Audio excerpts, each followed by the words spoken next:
Well, welcome everybody. This is our last action evening of the season. So what started out as a harebrained idea back in September, where we were just going to invite activists from the community and within UCV to come speak, and we'll just see who shows up.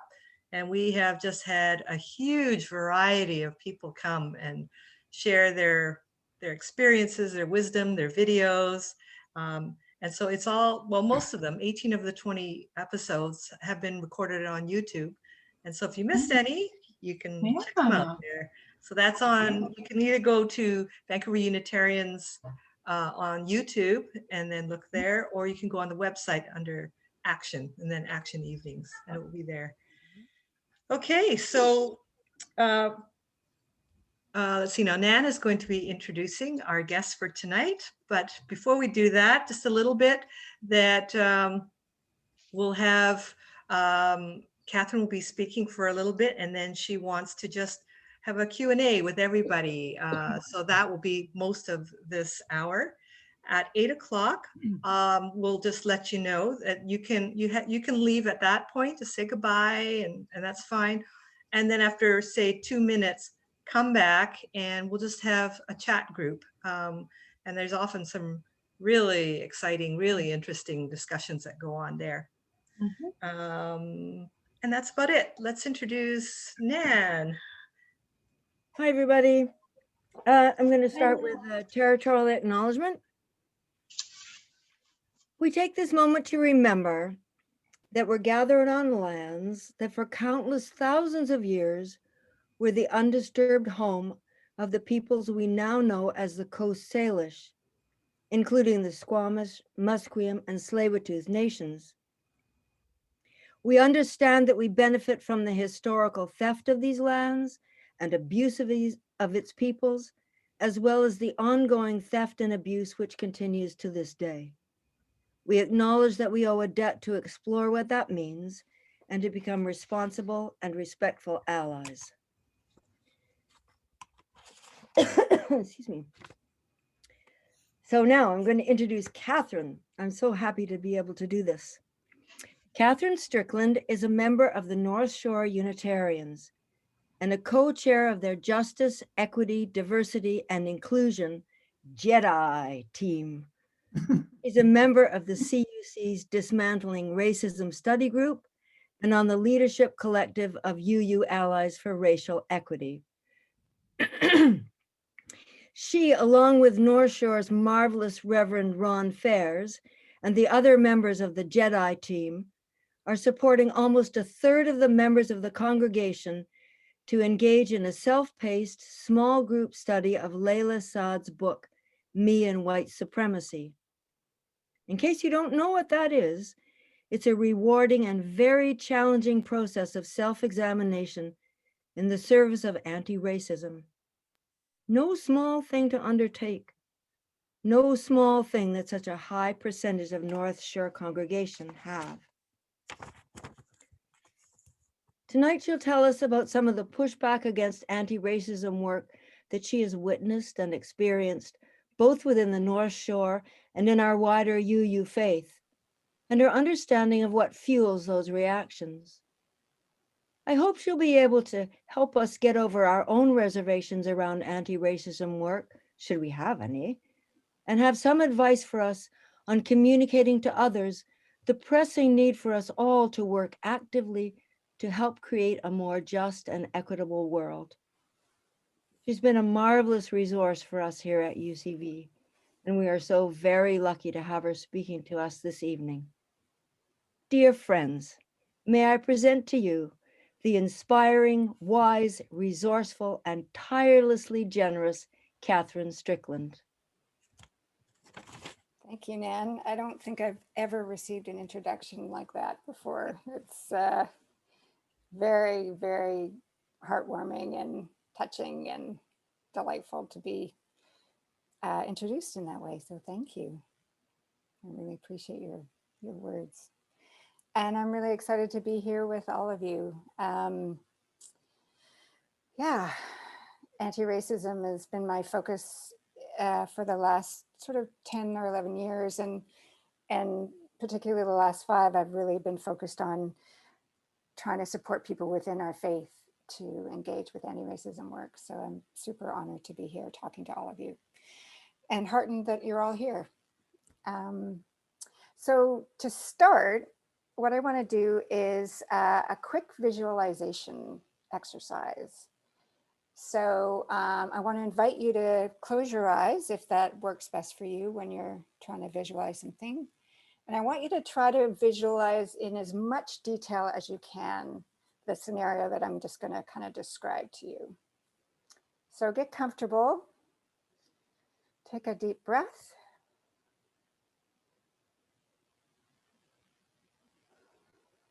And here's the scenario that I want you to visualize. So you've woken up late, you missed your alarm, and you're late for a flight to Toronto for a conference that you're attending. So instead of taking transit, you quickly call a cab and you rush and get ready, and you jump in the cab, say good morning to the driver, and kind of hope for a quick drive to the airport. You arrive at the airport and you're fortunately have a smooth transition through security, and you get to your gate just in time, and you go down the gangway, you walk into the airplane just as the door is closing. And as you turn to your left, you notice that the door to the cockpit is still open, and you glance at the pilot and co-pilot as they're chatting to each other. You turn and walk down to your seat, and you happen to be sitting beside a young couple that are heading to Toronto for their honeymoon. And you think briefly, that's a bit of an odd choice for a honeymoon, but you don't say that. Your flight goes smoothly and you land in Toronto. You take a cab to your conference, and you arrive in time for the start of the keynote speaker, who is billed as potentially the next Prime Minister of Canada.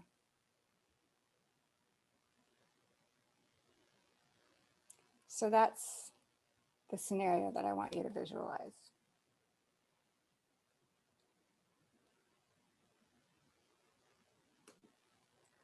So we're going to come back to that scenario. But first, before I do that, what I want to talk to you about is, what are some of the challenges or reasons why people, particularly white people, well, exclusively white people, to be honest, struggle or push back or find it a bit challenging to engage in anti-racism work. And one of the reasons is that,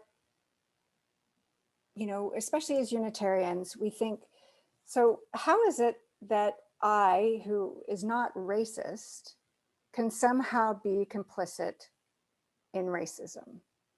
And it can be very hard to understand how that works. And so there's sort of 2 components to how it is that we can be both not consciously racist and complicit in racism. And the first component is something that some of you may, or maybe all of you are familiar with, which is the unconscious bias. So there's, reams and reams of research about the unconscious biases that we have and the ways in which our unconscious can kind of trick us, especially when we're not paying attention, but even when we are. And some of the research that I find kind of interesting, for example, is there's research that they did where somebody holding a warm cup of coffee is interviewing somebody, and somebody holding a cold cup of coffee is interviewing somebody. And the person who holding the warm cup of coffee is more likely to deem that person they're interviewing suitable for the job, which, you know, kind of goes against reason and logic. Another one that I also found particularly interesting was, if you apply to U of T med school and your application is reviewed on a sunny day, you're much more likely to get in than if your application is reviewed on a rainy day. So it's just an example of how our unconscious has an influence or an impact on how we think about things in ways that we just don't understand or are not aware of. And so then this extends to unconscious, what's called unconscious racial bias. And, you know, it's important to recognize that unconscious racial bias is not about hostility. And it's a lot more complex, and it's a lot more pervasive. And, you know, the unconscious biases that we have about people are there for a reason. We create them in order to kind of navigate our world and simplify things, and be able to sort of assess a lot of scenarios very quickly. It's a very key kind of aspect of how we work as human beings. But where we get into trouble is when some of the unconscious biases that are created in our unconscious actually are incompatible with our conscious values. So now I want to go back to that visualization that we did at the beginning, and I want to ask you a couple of questions. So the questions are, when you were visualizing and you visualized the cab driver that took you to the airport, was that cab driver white, or was that cab driver a person of color? And then I want you to think about when you were visualizing and you looked into the cockpit and you saw the pilot and the co-pilot. And were the pilot and co-pilot white, or were they a person of color? And then when you sat down beside the couple heading off to Toronto on their honeymoon, was this couple a heterosexual couple, or was it a gay couple? And finally, when you envisioned the person, the keynote speaker at the conference, who was being billed as the potential next Prime Minister of Canada, was that person a white man, or was that person a Black woman? And it's important to, you know, to just notice, what were the assumptions that I made? What are the stereotypes that I have in my head that come up when I think about a pilot, a future prime minister, a couple on their honeymoon? And, you know, if we buy into our cultural stereotypes, that's not because we're bad people, and it's not because there's something wrong with us. What it means is, it's important for us to find ways of becoming more and more aware of when we are making these judgments, or when we are experiencing unconscious bias. So when we look at how unconscious racial bias, the impact of unconscious racial bias on BIPOC, Black, Indigenous, and people of color in Canada, there's some, you know, very interesting information and research out there, data. One of the ones that I found compelling and also very disturbing was, there was some research done recently in, I think it was in Toronto, again, where they looked at resumes. And so they had a group of resumes, a resume that had a white sounding name and a resume that had a Black sounding name. And they had evaluators decide whether or not to call back the people for a particular job. And the results were that the white sounding resume, despite being exactly the same as the the resume with the Black sounding name on it, got called back 3 times more frequently than the one with the Black sounding name.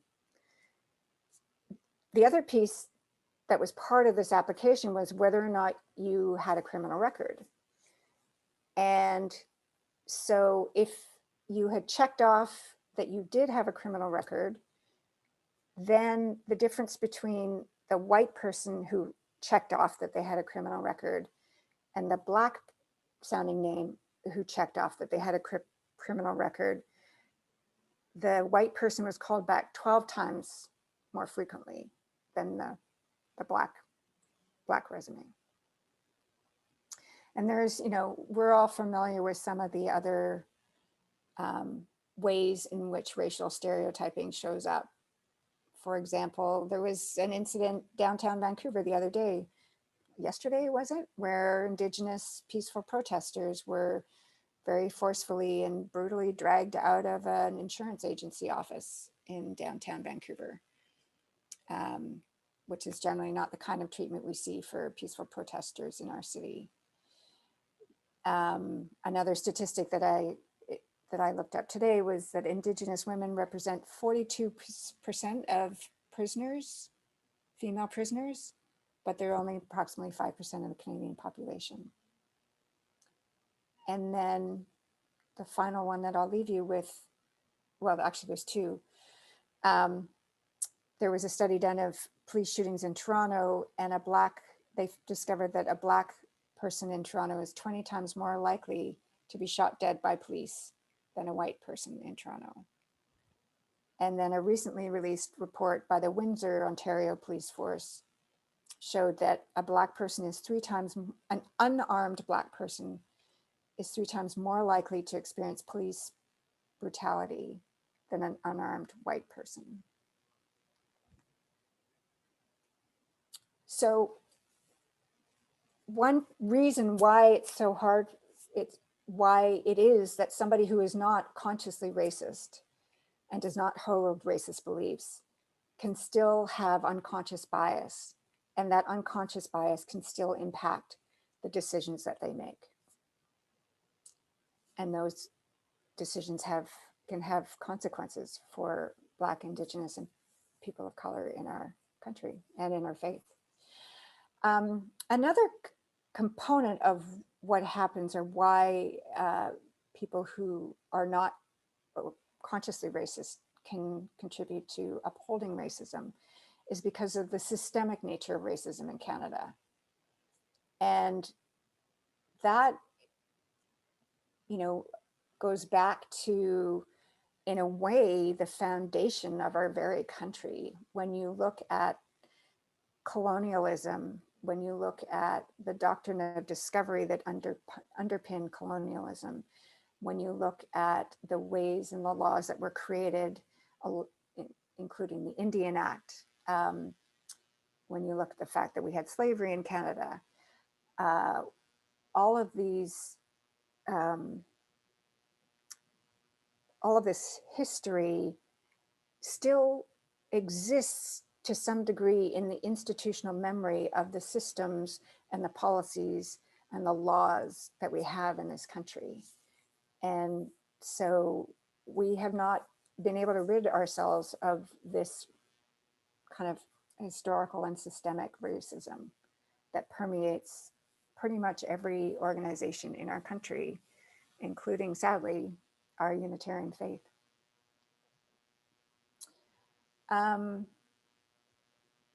So one of the things that when we catch ourselves noticing that we are falling victim to unconscious bias or stereotypes, or thinking things about somebody because of their race or what they look like, there's kind of 3 choices that we have in order to deal with that. And one of the choices we have is we can kind of rationalize our behavior and so that it aligns with our values that we hold consciously. One choice that we have is we can sort of descend into a sort of a shame and blame and feeling bad and guilty about ourselves. And it's almost like a paralysis around this experience. Or another option is we can, look at where are these ideas coming from, and try to challenge our own unconscious bias and work to sort of minimize or hopefully eventually eradicate it. So that's kind of one reason that people, good Unitarians, not good Unitarians, but Unitarians will often push back or find racism to be uncomfortable, talking about racism and engaging in anti-racism. Another reason is, and this came out in the UUA's Commission on Institutional Change report called Widening the Circle. And I thought this was a really interesting insight. And that was that, a lot of people in our congregations joined Unitarianism in the 70s and 80s. And a large portion of people that joined Unitarianism in that time were essentially fleeing other faith traditions. They were trying to escape the dogma and the rigidity that they found in the faith tradition that they were in. And they were really drawn to the freedom and the freedom of thought and the freedom of beliefs that was offered by Unitarianism. And what's changed over time is that in the last 20 years or so, people are seeking our faith, not because they're leaving another faith that they're trying to get away from. They're seeking our faith because they really want the vision and the promise that our 7 principles are offering. And so that's a bit of a different way of being drawn to Unitarianism. And it means that there's a bit of a different emphasis on what matters or what is most important to people who are in Unitarianism and have been there for a long time versus people who are newer.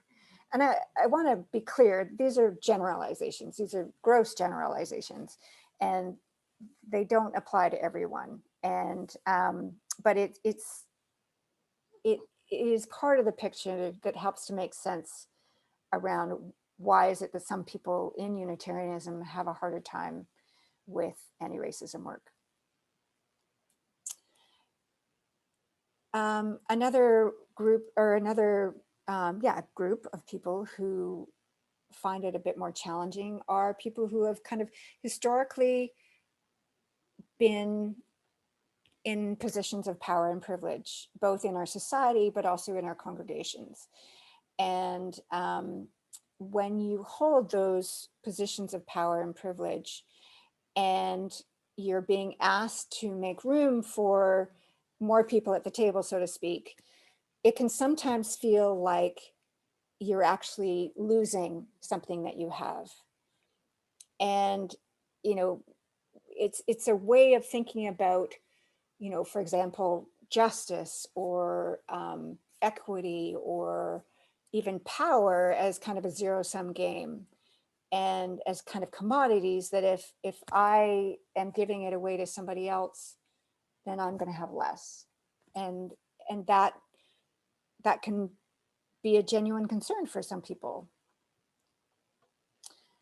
And finally, some people who are just simply fear change, people in our Unitarian faith or our Unitarian congregations who have been there for a while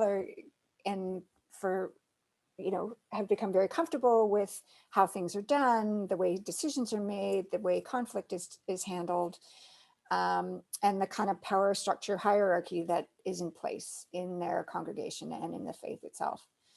And the idea of changing that can be disconcerting and can bring up, concerns around not belonging anymore, or not knowing how to behave, or, those are probably the main ones. And so those are kind of the 4 sort of groups or and it's not really groups, it's kind of ways that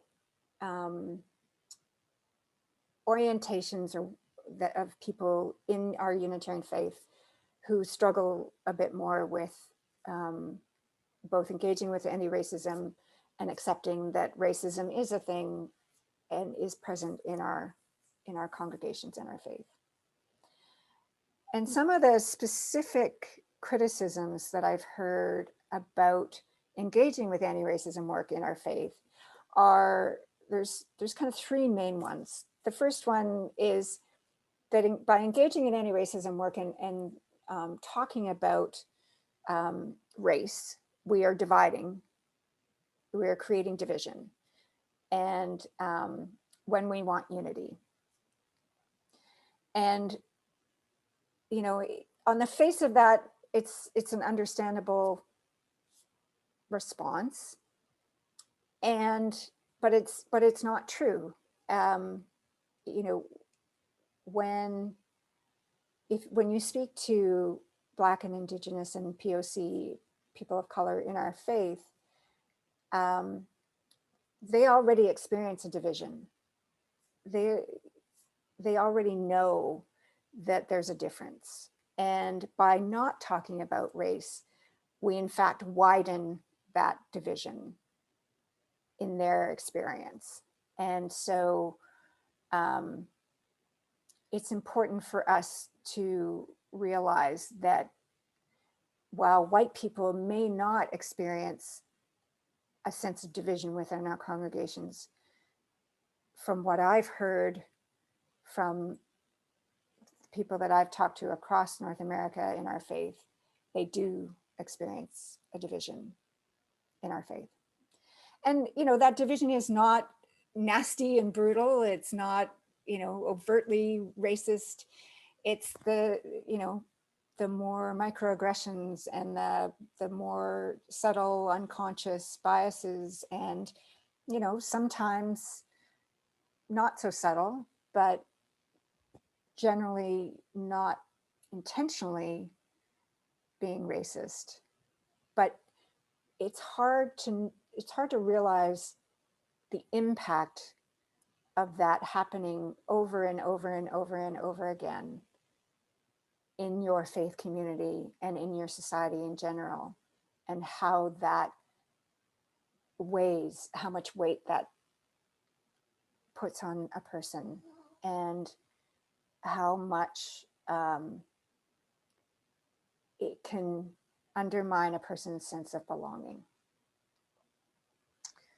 Another criticism that comes up often when you talk about engaging with anti-racism work is the fear that it's going to deny somebody's freedom of speech. And I think, if I understand correctly, what I understand the concern to be is if I have to be careful about what I say because I don't want to harm somebody or don't want to say something racist, I therefore no longer have freedom of speech. And the response to that I often give people is, you know, freedom of speech is an entrenched legal right that we all have as Canadians to say something and not be imprisoned or sanctioned by the state. But we are always subject to the social consequences of what we say and do. And so, you know, we need to accept that there will be social consequences of what we say and do. And then finally, the final one I want to mention is canceling. I realize I'm yammering on much longer than I expected to, so I apologize. Something called canceling or cancel culture, which is linked to freedom of speech, and which has been sort of imagined as a relatively new phenomenon where, for example, a white professor in a university uses the N-word and gets a number of students complain, and that professor either gets sanctioned by the university or maybe in some case loses their job. And this kind of experience is making a lot of people quite uncomfortable. A lot of people who hold power and have privilege. And it's, it's understandable. Again, nobody wants to vilify somebody that makes a mistake. And, cancel culture isn't really a part of anti-racism work. However, what is a part of anti-racism work is what's referred to as either calling in or calling out.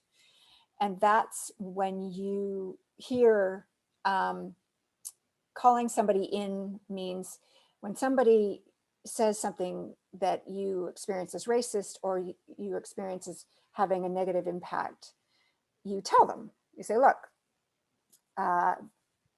this sounded racist to me, and I want you to be aware that it's caused harm to me, or I'm concerned it might have caused harm to somebody else in our congregation. That's calling in. And that's an important part of anti-racism work, because that's how we learn and that's how we grow. And we really can't evolve and attend to systemic racism without gently and lovingly and with compassion, as best we can, holding each other accountable for the things that we say and the things that we do that cause harm to other members of our beloved community or other members of the wider society. So that's all I'm going to say for now. Like I said, I did talk much longer than I expected to, but obviously I have a lot to say on this. So thank you for bearing with me. Thank you, Katherine. What calling out is? Did you tell us what calling out was? I did not tell you. So calling out is kind of a more harsh version of calling in. And it's when, so a calling in is acknowledging that the person probably didn't intend to say what they said, and trying to just gently and compassionately explain to them why it is that what they said or did seemed racist or was racist. Calling out is when it's more like, that was racist and you need to stop saying that.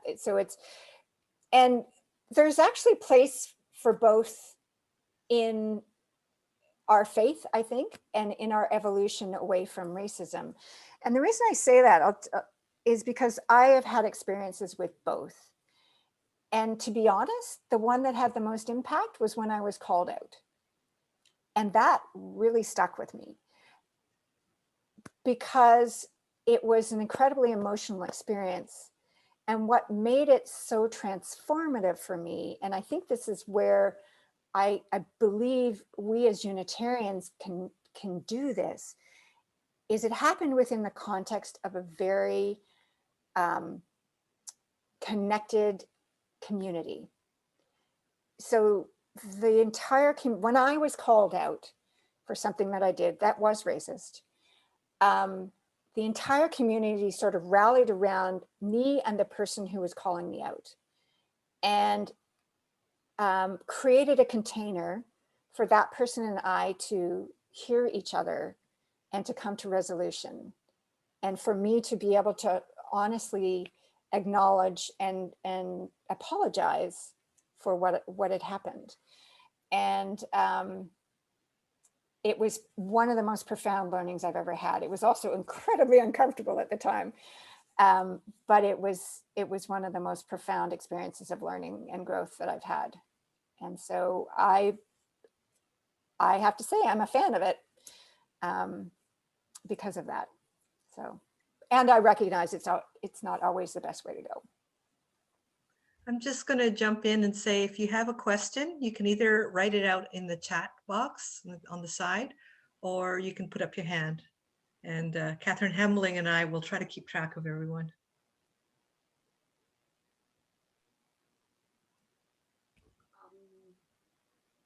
Katherine, yes. My name is Cynthia. I'm very curious if you can share with us a little more. How did this calling out experience develop into two groups? How did it come about? It's somebody. Because it's so interesting. Yeah, could you say some more? So Are you talking about the experience when I was called out? Yeah. Yeah, sure, I can tell you. So I was actually at a diversity retreat in California. It was a nonviolent communication training. And the intention was to look at issues around racism and look at issues around communicating around racism. And it was one of the few times as a white woman that I have been in a room full of people where I have been the white people have been the minority. There was a large Latinx population because it was in California. And it was the first day. I mean, it's so ironic because I had already learned some things about anti-racism. So I knew that one of the things white people do is talk too much. we take up too much airtime. And so I had, you know, my mantra, the weeks leading up to this had been, don't talk too much, don't talk too much, don't talk too much. First day, first session, I put up my hand and I speak. Second or third session of the day, I put up my hand and I speak. Then I start to notice that there's actually a lot of white people speaking, even though the white people were probably somewhere in the quarter to a fifth of the number of people in the group. And I started to feel uncomfortable, but I didn't say anything. And then in the evening, we had this kind of more like playful activity that was happening. And we were asked to create a scenario to do like a improv around. And my hand shot up in the air. And I gave my suggestion. And the next woman to speak was a Latina woman. And she put up her hand and she shared her thing. And then she turned and she looked at me directly and she said, I am so effing tired of hearing you speak. And I just went, oh my God, like I could have, if I could have sunk through the floor, I would have. But what happened, you know, what I mean, so nonviolent communication is a practice and it's a paradigm of kind of doing away with this idea of right and wrong. So it gets away from this idea of right and wrong, and it focuses in on, you know, what were the needs, what were the motivations behind what you were doing. And empathy is a really key piece of this practice. So this woman sort of shouted at me for a while.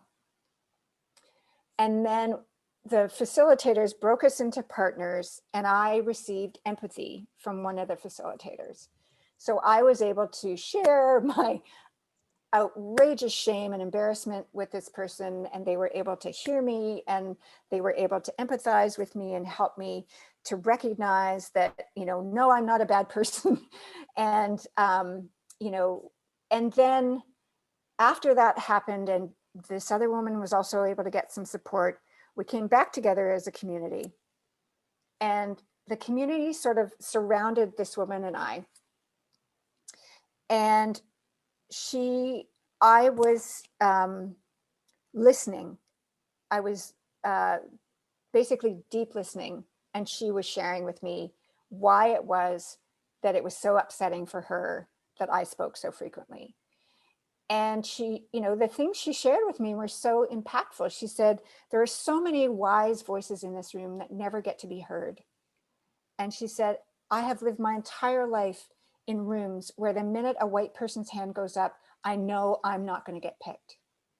And, you know, and I'm so tired of white people feeling entitled to sharing their opinions and not acknowledging that there is a diversity in the room that has something important to say. So those were kind of essentially her messages. And yeah, it was just this amazing experience of really understanding the depth of her pain, the depth of not just her, but the pain she was representing from all BIPOC in the room. And also she was helping me understand how I wasn't showing up in a way that was in alignment with my values and what mattered to me. So does that give you the information that you were wanting? Thank you. I had a similar experience. Well, Cynthia, Nancy's had her hand up, so we'll have to go with her. Nancy? Actually, this is a great example where I'd love to hear from Cynthia first, if that's okay. Yeah, I mean, I just said I had the similar experience, but it's a very different circumstances because it's a meeting. It's not a retreat or a training session. So somebody made a comment and I was the only non-white. So I really feel uncomfortable about the remark. So I just said so. I said it didn't go well with me. And then he realized what I said. And then he said to me, very profusely apologize. And that's it. Nobody else picked up. And I didn't know what to say, actually. I didn't say, okay, that's okay. I mean, I was just, you know, I didn't really know what to say. So it's the whole thing just dropped there. It's just sort of not, it's just sort of unfinished, Right. something like that. Yeah. Yeah, yeah. Mhm. Yeah. And that's what you know, in a way, that's my call to action for us as Unitarians, is that when those experiences happen, I hope that as Unitarians, we in community develop the skills and the willingness to engage more fully with those experiences when they happen and create a more full resolution. Yeah, thanks for sharing that. Nancy? Yeah, first, thanks, Tamiko, for tracking. And also, I think what I learned from your story and from others like it, Katherine, is that the calling out, that for us who are white, to be willing to receive the calling out, especially when it comes from someone in the BIPOC community, that as us practicing calling in and calling out, that we try to call in, but that we need to be willing to hear the pain, and that leads to the kind of rage that leads to the discouragement or the long, you know, the so long standing accumulated harms that lead to not being able to express in a way that's calling in. So I think there's kind of this differential, because it was, I'm wondering if you had received the same message from a fellow white person in the room in that same sort of calling out way, whether it would have had the same impact that it did coming from someone who was actually the receiver of the harm. Yeah, I mean, I don't think that a white person would have been able to express the depth of the impact that is experienced when I did that. So I think that would have been the difference. And so it probably wouldn't have had quite the same level of impact on me. I still think it's important. Like, I don't want to dissuade, you know, in any way suggest that white people shouldn't engage in calling each other out, or in, you know, again, more when possible in, when not possible out, as well, because that's part of the work that I think we need to take on in order to support Black, Indigenous, and POC, especially in our faith communities, who have been doing that, you know, trying to do that for a long time and are exhausted, frankly. Mm-hmm. Thanks. Any other questions or comments or any, I mean, I also want to be clear, these are just my ideas based on my experiences, and I'm totally happy to hear somebody who has a different perspective or maybe thinks that what I'm saying doesn't make sense. Nan? I have a comment if there isn't another question. And I thought maybe it might be useful to share with other people what you said to me, Katherine, when I phoned you up in a lather about some racist thing that a friend of mine did that involved me in the racism of it. And I was trying to figure out how to write him a letter and tell him how racist he was being. And so I went to White Fragility for some advice. Book.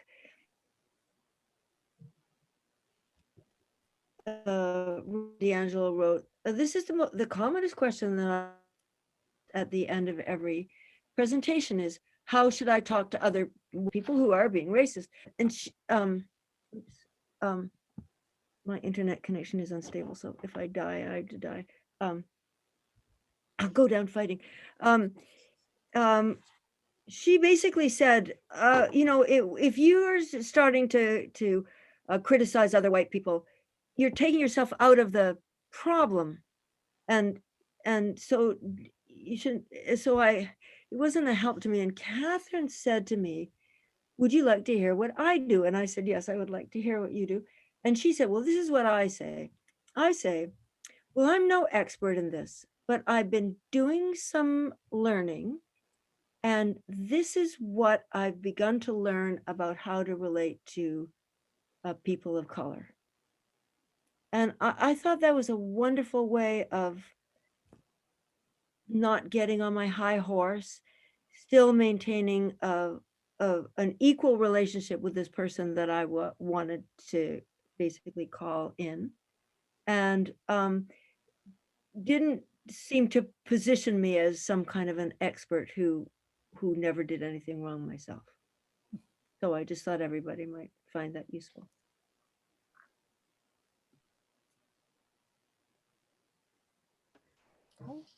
Thank you. There was a couple of things that I was thinking about. Was I have always thought that any kind of racism in UCV is sort of a benign, more verging on the ignorant part of things. And it really struck home when I was manning the reconciliation table. And this lady came up to me and just went on and on about the poor little natives that don't have any water. And then she started to call them our natives. We got to do something about our, and it was so offensive. But it was because she didn't have the vocabulary. And so, you know, because you would say our seniors, you know, our children, and didn't realize how wrong it is to say our First Nations people, you know. So I had to sort of give her a little bit of a lesson on the proper use of your grammar. And I felt very happy about that. That was great. But recently, a couple of months ago, I was shopping in the grocery store, and this white guy who was pretty scruffy looking just started to swear at me and calling it the Chinese Wuhan, blah, blah, blah, right? It was, and the thing is that immediately I shrunk down. I couldn't stand up for myself. And normally I would be able to do that. And I just couldn't believe how afraid I was. And there was nobody else that stood up for me to protect me. And they say that the incidence of racism against Asians is just skyrocketed. I could believe it, because these people that are saying these things feel they can get away with it, and they are getting away with it. Because once he was gone, I couldn't report it. I wouldn't have been able to pick him out again. Anyway, I was shocked at my response, and I was shocked at the response of the bystanders. Yeah, yeah. It's, Deborah? oh, sorry. Oh, well, I was just going to add, it just brought to mind something I remember using as a resource back when I was school counseling, but I've forgotten some of the details about it. But it's Issue Ishiyama's work at UBC. He did something called active witnessing. And I think it's something I'm going to look up again, because today I believe is Pink Shirt Day. And it just bugs me how much pink shirt has been co-opted by corporatism, really, to be kind to each other, but the whole origins of it coming from a specific, quite harmful homophobia incident are completely gone these days. And it's the same as if I am a big fan of compassionate communication, but I think that taking the work of Issue Ishiyama, who comes from a he's Japanese background, taking into account how you speak up to when you hear racism might be more helpful than compassionate communication. So in the example you just gave, I forget, he's got 4 different levels, and the highest level, of course, is doing active work in dismantling systemic racism. But his 3rd level might be speaking up to when they see it happening to you, to say, I'm sorry this has happened to you, it's wrong, are you okay? What can I do to help? So even if you can't confront the person doing it, you support the person it's happening to.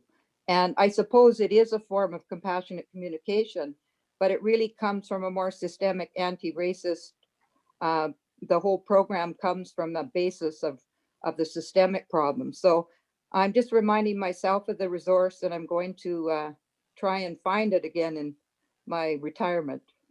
Thank you. Thank you.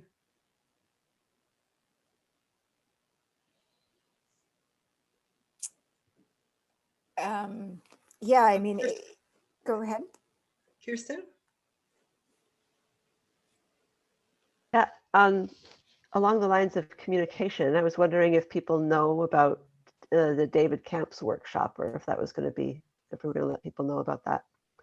That David Camp is a professor in the States, but he's developed the race method of talking to people about race reflection. It's based on compassionate communication, but about how to be an effective white ally, and how to have effective conversations with people who have racially problematic thinking and express racist ideas and stuff, to be able to connect and move them to see that racism basically is still a problem. But the workshop, he's holding workshops here in Canada, specifically through the CUC, on March 6th and 13th. Yeah. Yeah, and thank you, Kirsten. That reminds me that I had intended to acknowledge my teachers for a lot of what I'm sharing with you, one of whom is David Camp.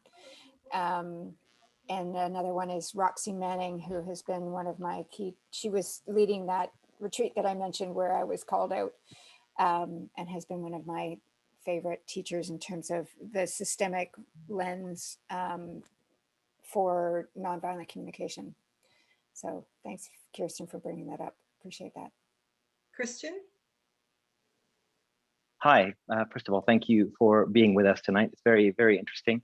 I have a couple of questions for you. One is about the representation within Unitarian communities in Canada.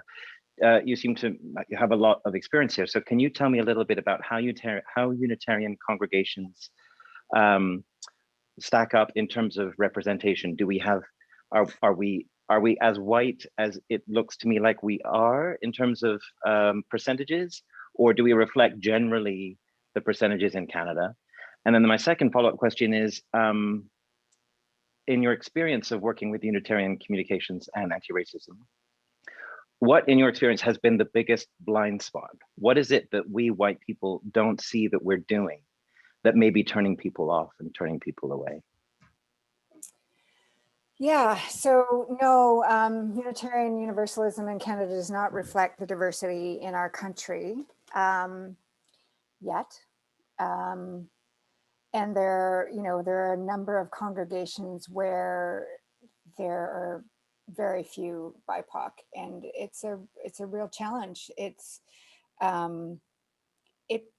places an even heavier burden on BIPOC in our faith. One of the interesting things that I've heard from BIPOC in our faith is, they are in our faith despite the community. And most white people are in our faith because of the community. And that's a really key difference that I think kind of speaks a little bit to your second question, which is, what is our blind spot? And, what I think our blind spot is that we are, how should I put this?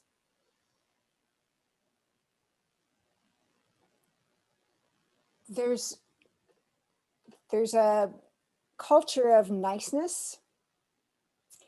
There's a belief that we are good white people, and which is not to say we're bad white people, but you know, we our 7 principles are amazing and awesome goals, and we're really far away from actually living them.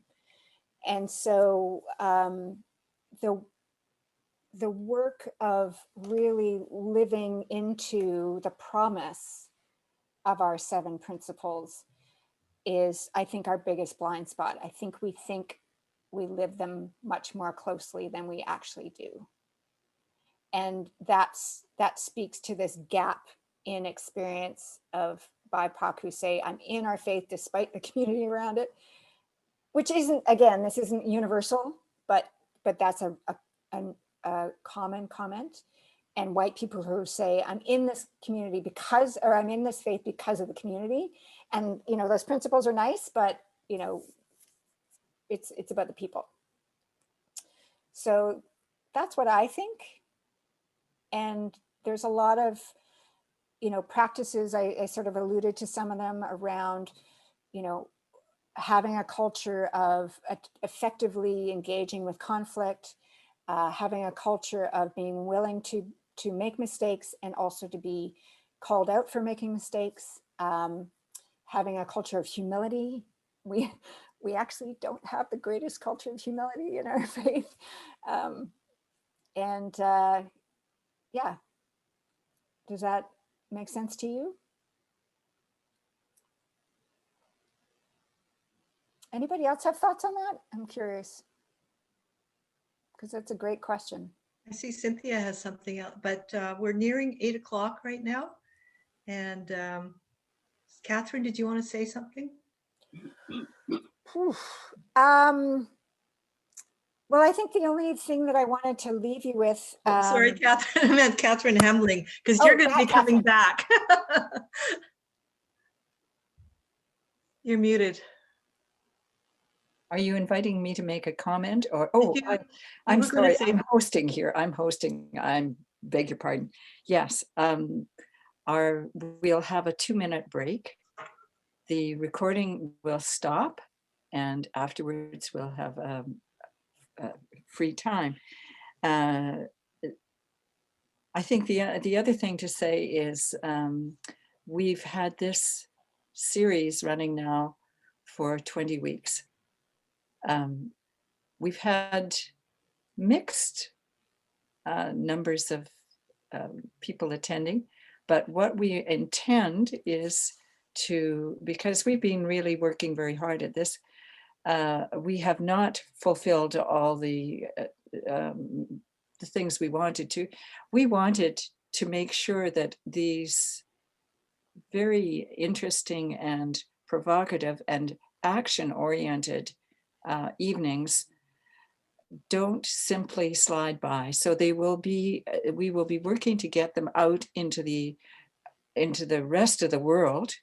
And we hope that we can somehow provoke action about these. So Katherine, I'm sure you have something up your sleeve that you would like to talk to about that. And can we put it over till 3 minutes after 8? Sure, unless you want it to be part of the recording. What? Who's my host? Nan, what do you want to do about this?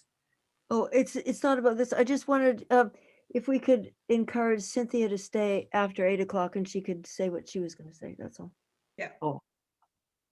Why don't we, Katherine, why don't we put this on the recording? Let's go for it. We'll go a couple of minutes just to include that in the recording. Okay, that's good. Okay, so we're going to push it, let's say for another 10 minutes and then take a break at that point, or 5? Well, yeah, it may not take that long, but it might be an important definition. Thank you.